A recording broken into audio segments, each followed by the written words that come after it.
राहुल जी आखिरी सवाल। और इसमें यूपी में एक और बात मैं बोल देता हूं, एक और बात यूपी के बारे में बोल देता हूं। इसमें मेरी बहन प्रियंका गांधी का भी काम है, जो यहां पीछे छुपी हुई है। राहुल जी शुक्रिया साथियों, शुक्रिया। हो गया सर राहुल जी लेट्स गो।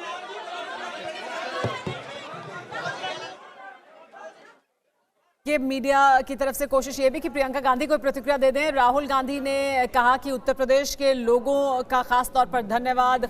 लेकिन स्मृति ईरानी भी प्रेस कॉन्फ्रेंस कर रही, सुन लेते वो क्या कह रही। बहनों से भविष्य पूछते हो? बहनों से रिश्ता तब टूटता है जब अर्थी उठती है बहन। भारत माता की। अच्छा, स्मृति ईरानी की भी प्रेस कॉन्फ्रेंस अब खत्म हो गई, लेकिन स्मृति ईरानी शायद ये बता रही थी कि अमेठी से उनका रिश्ता नहीं टूटेगा, ये कहने की वो कोशिश कर रही थी। लेकिन अभी राहुल गांधी ने प्रेस कॉन्फ्रेंस की, कांग्रेस पार्टी के अध्यक्ष मल्लिकार्जुन खड़गे ने प्रेस कॉन्फ्रेंस की और वो ये कह रहे हैं कि नैतिक हार है प्रधानमंत्री नरेंद्र मोदी की और उनको इस्तीफा दे देना चाहिए। वो ये कह रहे हैं कि संविधान बचाने के लिए हमने चुनाव लड़ा था और देश के लोगों ने संविधान बचाने में अपना योगदान दिया है।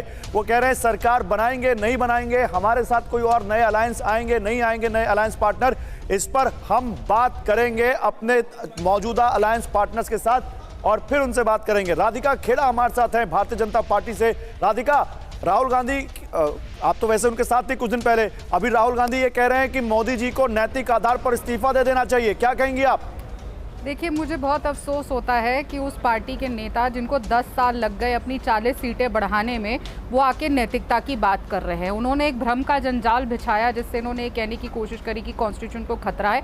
अब तो मैं उम्मीद करती हूँ वो बार बार ईसी इलेक्शन कमीशन पे सवाल नहीं उठाएंगे, ईवीएम पे सवाल नहीं उठाएंगे, जिस हिसाब से ये कहते थे कि ईवीएम रिग्ड है, और एक सशक्त ऑपोजिशन होने का काम करेंगे। देखिए, डेमोक्रेसी की खूबसूरती ये होती है कि उसमें एक ऑपोजिशन होना चाहिए, और ये लगातार जिस तरीके से हमारे देश के लोकतंत्र को गाली देते थे, अब मैं उम्मीद करती हूँ राहुल गांधी जी देश के लोकतंत्र को मजबूत बताएंगे और उसको कमजोर और उसको गाली देने का काम नहीं करेंगे। रही बात जो ये लोग कह रहे हैं कि हमें नैतिकता देखनी चाहिए, तो भाई सच्चाई तो ये भी है कि पूरी इंडी अलायंस एक तरफ और भारतीय जनता पार्टी का अकेले उससे ज़्यादा सीटें आई हैं, तो इनको ये भी नहीं भूलना चाहिए। रही बात कि देखिए 10 साल का अगर हम कंपैरिजन करें यूपीए की मिस गवर्नेंस के बाद, तो क्या नतीजा था?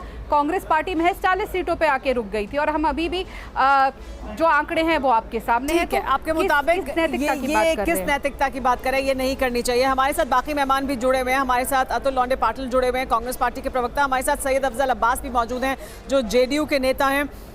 सैयद अफजल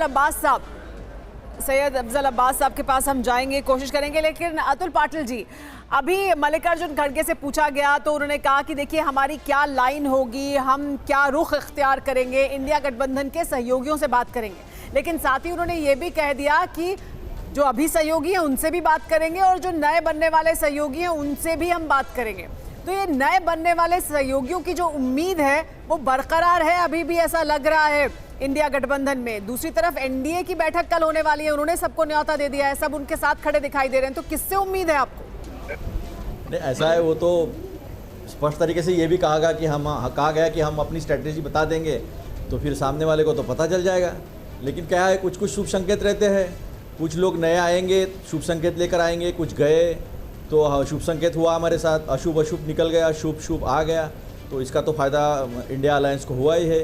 कुछ लोगों को इंडिया बोलने की शर्म आती है, तो लोकतंत्र को कौन शर्मसार करा रहा, सारी दुनिया जानती है। वार रुकवा दी पापा, कितनी बेइज्जती हुई है दुनिया में, कितनी बेइज्जती हुई है, किस तरह से ये किया गया है मुझे बताइए। जब सुप्रीम कोर्ट ने मना कर दिया था कि चयन समिति की निष्पक्षता को आप ख़त्म मत कीजिए, फिर भी अपने बहुमत का इस्तेमाल कर सुप्रीम कोर्ट के चीफ जस्टिस को उस चयन समिति से निकाल दिया और निष्पक्षता खत्म कर दी। हमने तो नकेल कसे रखी है इलेक्शन कमीशन पर। इसी से जुड़ा एक सवाल आप ही के अलाई सुनील साजन से लेना चाहता हूं, लेकिन मुझे एक ब्रेक के लिए रुकना पड़ रहा है। सुनील साजन, मैं आपके पास आ रहा हूं। पहले तो आपको बधाई, काफी अच्छी जीत आपने उत्तर प्रदेश में हासिल की है, लेकिन एक छोटा सा ब्रेक लेना पड़ रहा है। ब्रेक के बाद इसी जीत पर आपसे सवाल पूछेंगे। एक छोटा सा ब्रेक, तुरंत लौट रहे हैं।